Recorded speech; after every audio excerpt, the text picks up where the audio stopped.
नमस्कार, मी ईशा जगताप. हितगुजमध्ये आपलं स्वागत आहे. या विशेष कार्यक्रमातून आपण आपलं आरोग्य कायम सुदृढ कसं ठेवायचं याविषयी मार्गदर्शन मिळवतो थेट तज्ज्ञ डॉक्टरांकडून. आपला आजचा विषय अतिशय महत्त्वाचा आहे. आज आपण तज्ज्ञ डॉक्टरांसोबत साधणार आहोत हृदय संवाद. खरं तर आपल्या शरीरातला प्रत्येक अवयव अतिशय महत्त्वाचा असतो, पण सगळ्यात महत्त्वाची असते ती आपल्या हृदयाची धडधड. कारण जर ती थांबली तर आपलं संपूर्ण आयुष्य थांबू शकतं, आपलं संपूर्ण शरीर थांबू शकतं. म्हणून हृदय कायम सुदृढ कसं ठेवायचं, हृदयविकार कसे टाळायचे, जर ते झाले तर कोणते उपचार घ्यायचे, याबाबत आज आपण सविस्तर मार्गदर्शन मिळवणार आहोत तज्ज्ञ डॉक्टरांकडून. आपल्याबरोबर उपस्थित आहेत डॉक्टर संजय कुमार शिवपूजे. नमस्कार डॉक्टर, कार्यक्रमात आपलं स्वागत आहे. नमस्कार. डॉक्टरांची ओळख करून घेऊया.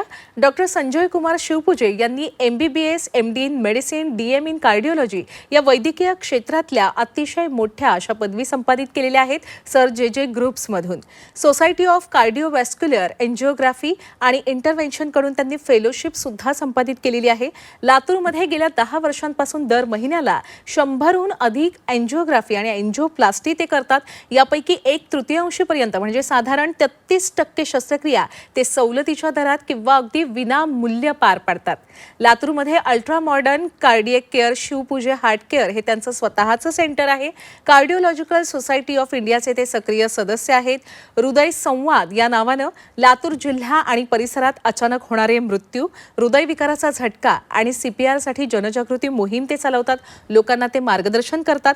आज आपणही अजिबात वेळ न दवडता त्यांच्याकडून हृदयाच्या आरोग्याविषयी मार्गदर्शन मिळवूया. डॉक्टर, आम्हाला सुरुवातीला सांगा की हृदय विकार म्हणजे नेमकं काय असतं, काय हालचाल होतात आपल्या हृदयामध्ये त्या दरम्यान?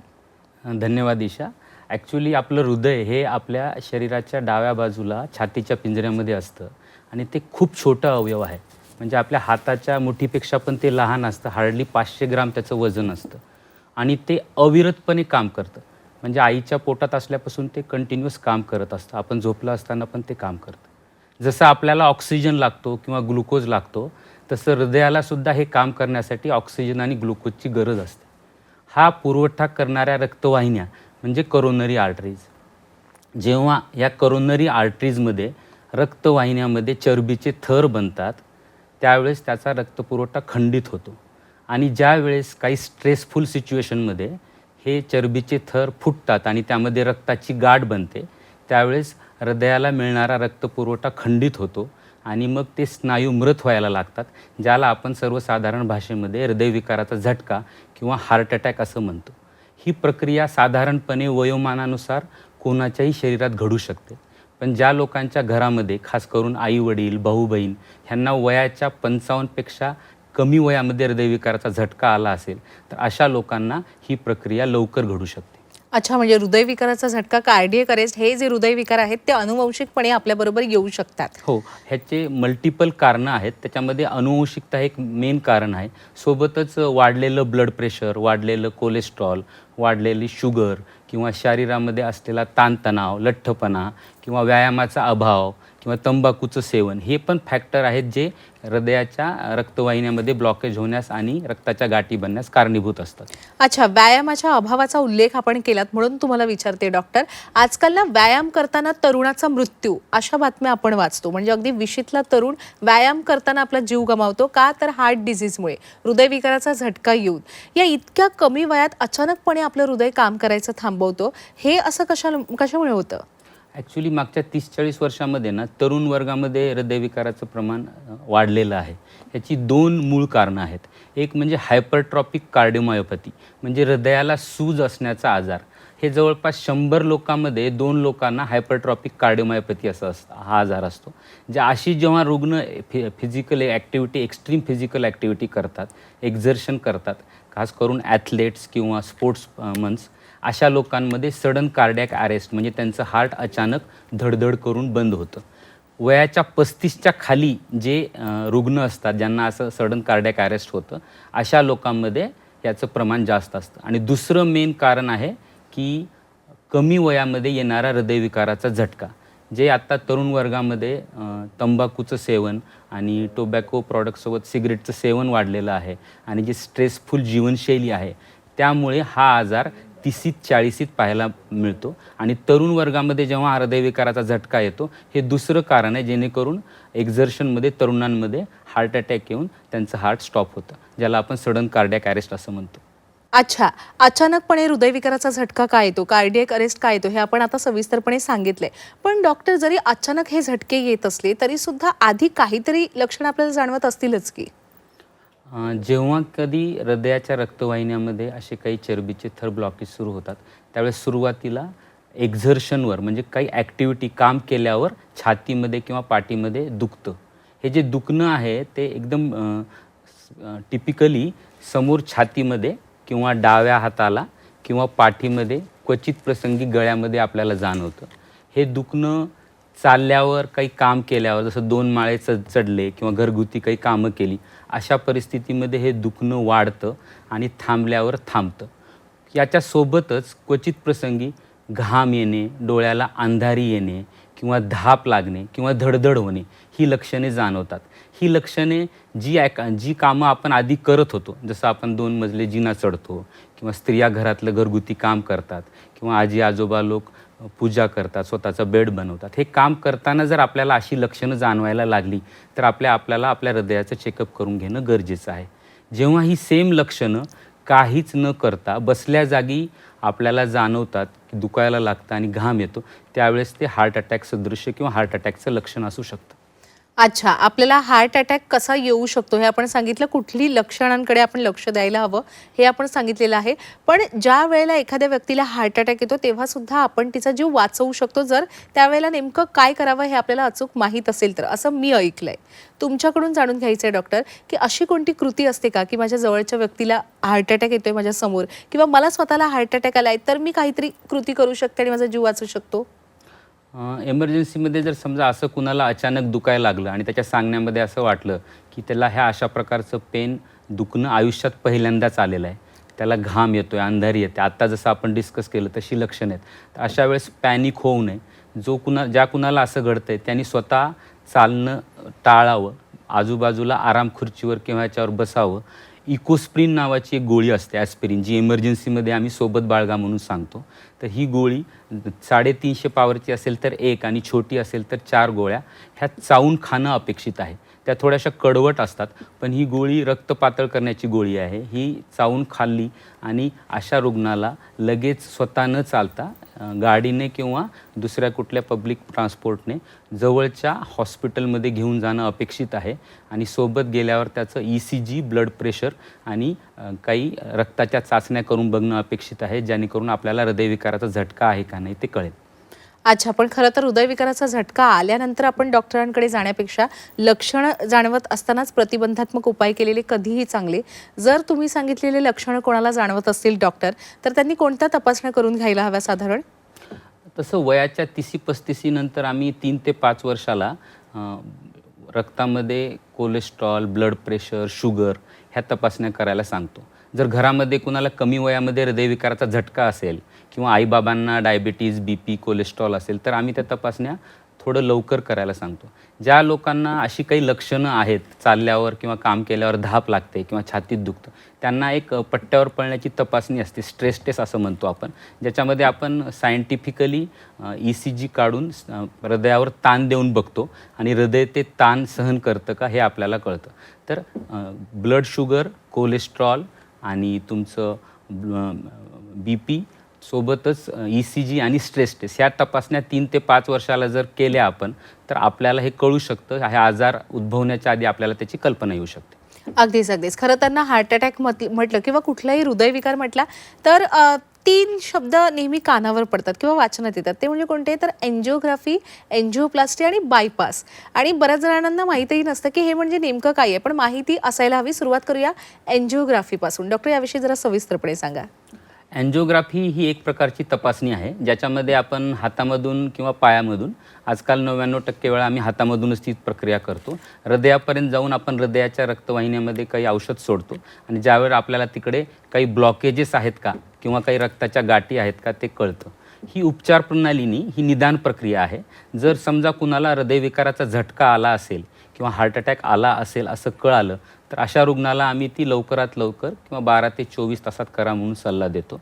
जर समजा कुणाचं स्ट्रेस टेस्ट पॉझिटिव्ह असेल, म्हणजे त्याला अंजायनाची, चालल्यावर दुखण्याची किंवा धाप लागण्याची लक्षणं आहेत, पण त्यांना हृदयविकाराचा झटका आलेला नाही आहे, स्ट्रेस टेस्ट पॉझिटिव्ह आलेली आहे, अशा रुग्णांना आम्ही म्हणतो की तुम्ही इलेक्टिव्हली म्हणजे आपल्या वेळेनुसार 10-15 दिवस, महिन्याभरामध्ये आपण अँजिओग्राफी करून पाहायला हवी.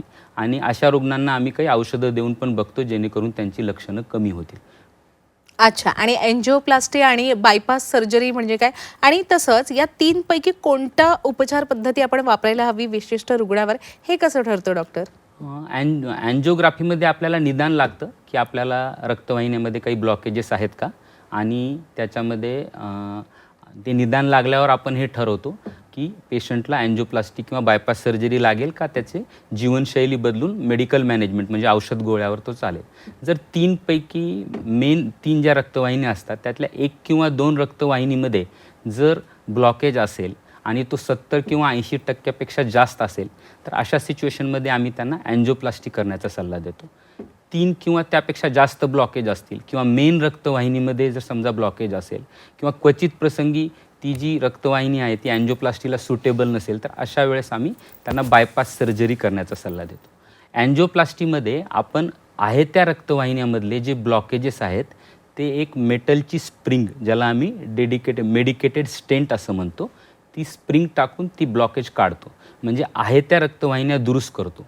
ही एक इंटरव्हेन्शन प्रोसिजर आहे ज्याच्यामध्ये पेशंटला बेशुद्ध वगैरे करत नाहीत किंवा कुठे काही टाके पडत नाहीत, ती हातातून किंवा पायातून केली जाते. व्हाईल बायपास सर्जरी ही एक ओपन हार्ट सर्जरी आहे ज्याच्यामध्ये आपण आहे त्या रक्तवाहिन्याला, जसं रोडला आपण बायपास म्हणजे दुसरा रोड जोडतो, तसं आहे त्या रक्तवाहिन्या खूप जास्त ब्लॉक झाल्यामुळे आपण त्याला दुसऱ्या रक्तवाहिन्या जोडतो, त्याला आपण बायपास सर्जरी असं म्हणतो. ही एक ओपन हार्ट सर्जरी आहे आणि याच्यामध्ये पेशंटला बेशुद्ध करून त्याचा छातीचा पिंजरा ओपन करून दुसऱ्या रक्तवाहिन्या जोडण्यात येतात.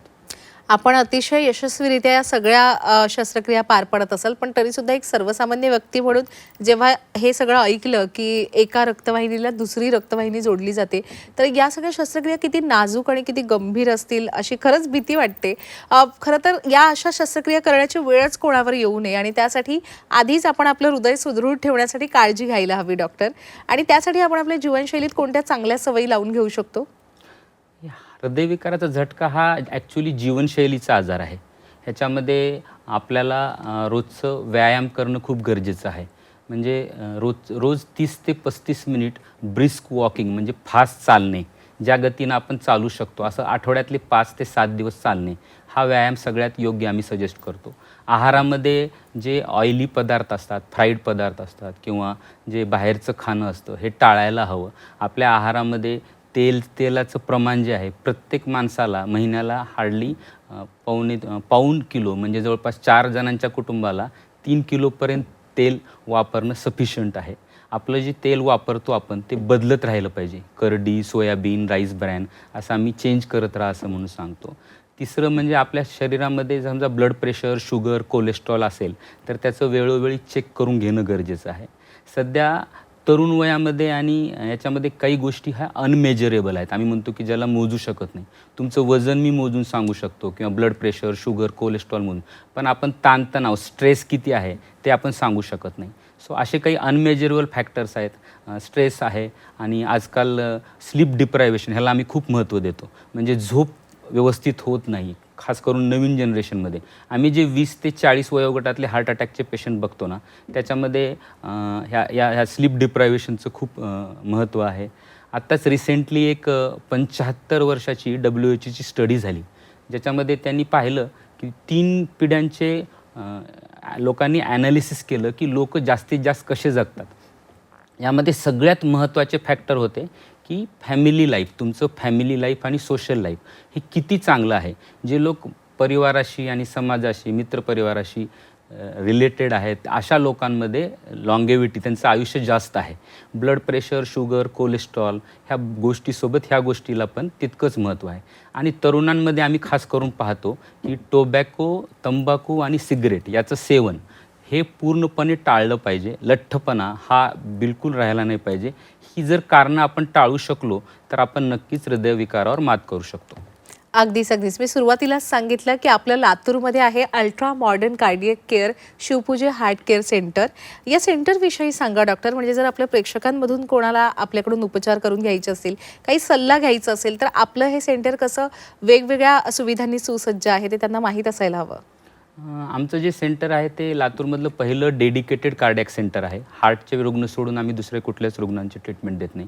तिकडे बेसिक चाचण्या म्हणजे हृदयविकाराचा निदानपासून ECG, 2D echo, stress test आणि कन्सल्टेशन याच्यासोबतच ICUची जी केअर आहे, हार्ट अटॅक आल्यावर जे इमर्जन्सीमध्ये उपचार प्रणाली देतो, सोबतच अँजिओग्राफी, अँजिओप्लास्टी आणि गुंतागुंतीच्या सर्जरी करण्याची सर्व सुविधा आपल्याकडे उपलब्ध आहे. डॉक्टर, आता आलेलो आहोत आपण या कार्यक्रमाच्या समारोपाकडे. जाता जाता आपल्या सर्व प्रेक्षकांना आपण काय मोलाचा सल्ला द्याल? भारतामध्ये हृदयरोगाचं प्रमाण खूप जास्त वाढलेलं आहे. 100 लोकांमागे 10 ते 12 लोकांना हृदयविकाराचा आजार, त्यांचा अटॅक आलेला असतो, पॅरालिसिस आलेला असतो किंवा त्यांची अँजिओप्लास्टी किंवा बायपास सर्जरी झालेली असते. हे प्रमाण मागच्या 10-20 वर्षात वाढलं आहे आणि पुढच्या 10 वर्षात ते अजून वाढणं अपेक्षित आहे. सोबतच 35% लोकांना ब्लड प्रेशर, कोलेस्ट्रॉल, लठ्ठपणा हे प्रॉब्लेम्स आहेत. आपण जर हा आजार जीवनशैलीचा आहे, यापैकी 85% हार्ट अटॅक हे पूर्णपणे याला आपण रोकथाम करू शकतो, ह्यांना टाळू शकतो. त्याच्यासाठी आपल्याला गरजेचं आहे नियमित व्यायाम करणे, तंबाखूजन्य पदार्थाचे सेवन पूर्णपणे टाळणे आणि आपलं शुगर, कोलेस्ट्रॉल आणि ब्लड प्रेशर नियंत्रित ठेवले. हे जर आपण सगळे मिळून करू शकलो तर आपण नक्कीच हृदयरोगाला अडवू शकू, त्याच्यावर विजय मिळवू शकू. अगदीच डॉक्टर, खूप खूप आभार. आपण या चर्चेत सहभागी झालात आणि आपल्या सर्व प्रेक्षकांसोबत हृदय संवाद साधलात. याबद्दल मी आपले मनापासून आभार व्यक्त करते. धन्यवाद. प्रेक्षक हो, आता वेळ झालेली आहे इथेच थांबण्याची. ताज्या घडामोडींसाठी नेहमीच पाहत रहा झी 24 तास.